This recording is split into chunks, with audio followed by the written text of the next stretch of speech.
Imagine you're a retail manager, and every single time you need to check inventory, you have to physically walk all the way to the back room instead of, just seeing that info right there at the cash register.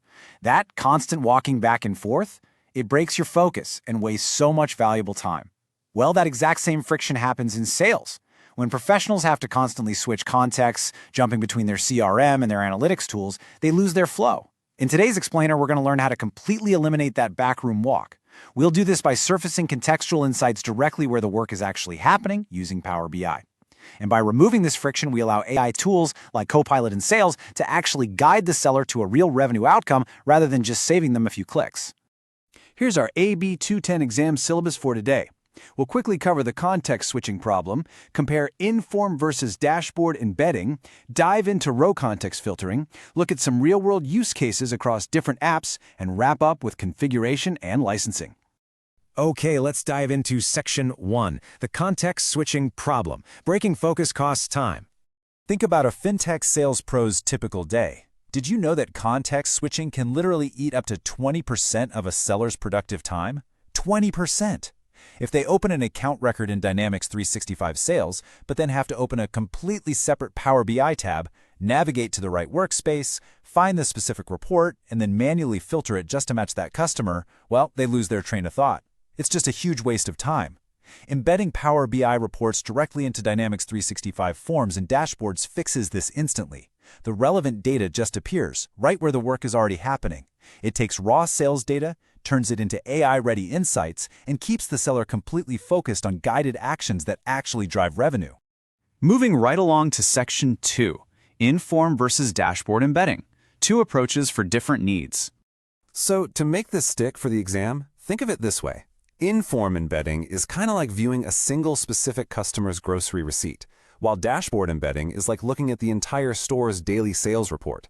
In-form embedding places a Power BI report inside a very specific form, like an account or an opportunity. It is laser-focused on that one specific record.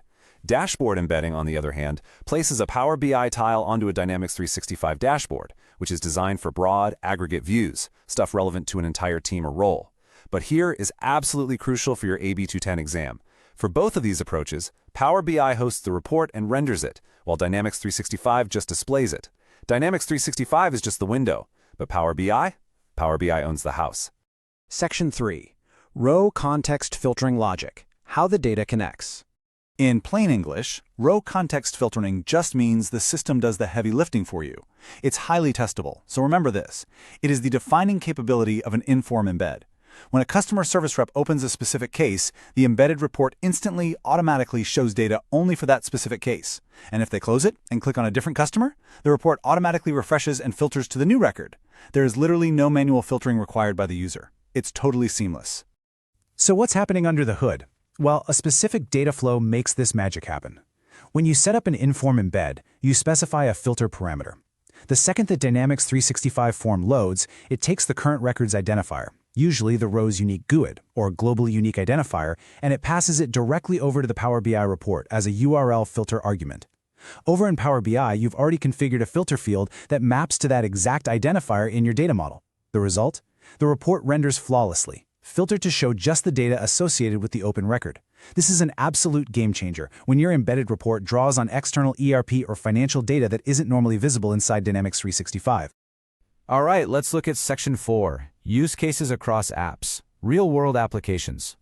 These concepts directly translate to the real-world scenarios you're going to evaluate as an AI consultant. Let's walk through a few. In Dynamics 365 Sales, a corporate sales team might use an in-form embed right on an account form. Why? So they can see pipeline analytics, like historical win rates or average deal sizes, specifically for the account they're currently looking at. They get all that context without ever leaving the record. Conversely, a BPO team using customer service would use a dashboard embed in their agent queue view to get a wide aggregate look at CSAT and SLA performance for the whole shift. Over in customer insights, marketers use in-form embeds on journey records to see segment engagement rates at specific stages. And finally, in field service, dispatchers use dashboard embeds to check technician utilization in real time for rapid scheduling. Bottom line, specific records use in-form, team overviews use dashboards.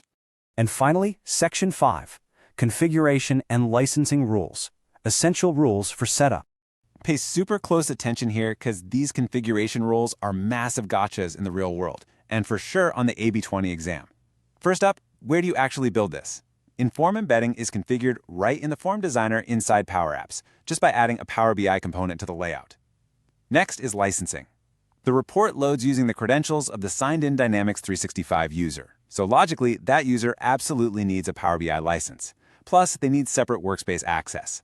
This is a huge point to remember. Dynamics 365 security roles do not magically grant Power BI workspace access. The permissions are completely separate. And lastly, the golden rule of administration. Always test as a standard user. Admins have broad access that hides permission issues. If you test as an admin, it might work flawlessly for you, but completely fail for your sales team. Because if your users don't have the required license or that separate workspace access, that beautifully embedded component isn't going to show a report. No way. It's just going to display a really ugly access error. It is such an easy setup issue to overlook, but it's totally fatal for user adoption and successful AI Copilot integration. So ask yourself this before you deploy.